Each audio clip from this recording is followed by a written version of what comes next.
大家好，我是于安。你现在看到的是国香园吴语课堂视频教学节目。今天呢，我们来教大家讲一下苏州话当中的你、我、他。好，我们先来讲解一下读音。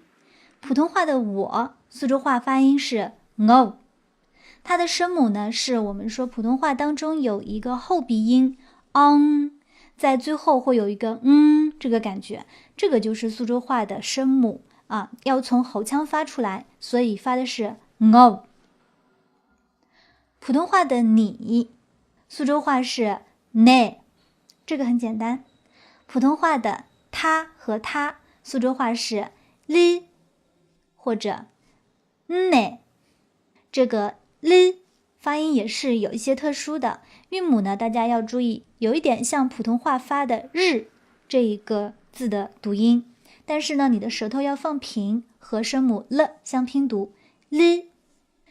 ne 相对比较简单，我们就不说了。普通话的我们，苏州话是 ni， 它的声母呢不是呢，是 ni， 把你的舌头和上颚稍微摩擦一下，韵母呢是刚刚我们说的类似于日的发音的这个韵母 ni。 普通话的你们懂，这个比较简单，不说了。普通话的他们和他们，苏州话是 lido。 感觉怎么样？那么在这边呢也要说明一下， li 和 ne 都是表示他，但是呢 ne 一般只表示人，而 li 既可以表示人，又可以表示上文提及过的事物。我们用英语来理解呢， ne 就是 he 和 she， 而 li 除了可以表示 he 和 she 以外呢，还可以说 it。 怎么样，懂了吗？好，最后大家再来跟我读一下。普通话的我 ngo ngo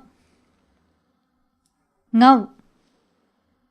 普通话的你 ne ne ne。 普通话的他 li li li ne ne ne。 普通话的我们 你你你。普通话的你们懂懂懂。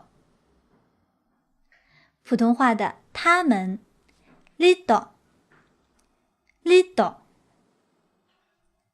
lido。 好啦，那我们今天就讲到这边。如果大家对我们的课程感兴趣的话呢，可以关注一下微信公众号。好，大家再见，再会。